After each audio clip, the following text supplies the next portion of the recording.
నేను పెట్టే వీడియో ప్రతి చూస్తున్నా కానీ నేను నా ఛానల్లో సబ్స్క్రైబ్ చేసుకోవట్లేదు యూట్యూబ్లో అండ్ ఇన్స్టాగ్రామ్లో ఫాలో అవ్వట్లేదు. నేను పెట్టే ప్రతి వీడియో మీరు మిస్ కాకుండా ఉండాలి అంటే నా ఛానల్ సబ్స్క్రైబ్ చేసుకోండి. అలాగే ఇన్స్టాగ్రామ్లో ఫాలో అవ్వండి.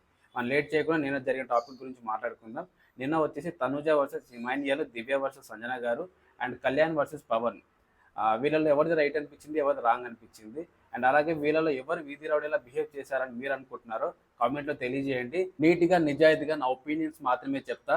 ఈ వీడియోలో ఈ చెప్పిన ఏవి కూడా నా స్టేట్మెంట్ కాదు, just these all are my opinions మాత్రమే. దీనికి డిఫరెంట్ ఉండొచ్చు, ఒక్కొక్కరికి ఒక్కొక్క ఒపీనియన్ ఉండొచ్చు, ఒక్కొక్కరికి ఒకలా అనిపించచ్చు. బట్ పాయింట్లోకి దిగి పాయింట్ టు పాయింట్ మాట్లాడతాను ఈరోజు కొన్ని సిచ్యువేషన్లో చూస్తుంటే కొంతమంది అందరూ అంటే ఆల్మోస్ట్ నామినేషన్ జరిగిన ఎవరైతే ఉన్నారో వీళ్ళందరూ కూడా కొంచెం వీధి రౌడీలా బిహేవ్ చేశారనేది నా ఫీలింగ్. అది నాకు అనిపించింది. ఆ బిహేవ్ చేయడం రైట్ ఆర్ రాంగ్, అంత అవసరం ఉందా? ఇలాంటి వాళ్ళకి ఖచ్చితంగా వీకెండ్ అయితే రెడ్ కార్డ్ అయితే ఇస్తారు. అది ఎవరికి ఇస్తారు, ఏం చేయబోతున్నారు అనేది ఖచ్చితంగా మనం వీకెండ్ గురించి కూడా మాట్లాడుకుందాం దీంట్లో. ఈ వీడియోలో చాలా సీరియస్ గా ఉంటుంది. నేను ఏదైనా నోజారి అంటే ఫ్యాన్స్ అయితే ఏదైనా చేసుకోండి. ఎందుకంటే నిజంగా నాకు కొంతమంది చూసిన తర్వాత నిజంగా నాకు అనిపించింది, నేను చెప్తున్నాను. వాళ్ళు బిహేవ్ చేసిన విధానం కానీ, వాళ్ళు మాటలు జారిన విధానం కానీ, సో నాకు కొంచెం అనిపించింది కాబట్టి నేను చెప్తున్నాను. నాకు నిజంగా చిరాకు దొబ్బింది వాళ్ళు చేసిన విధానానికి నిన్న.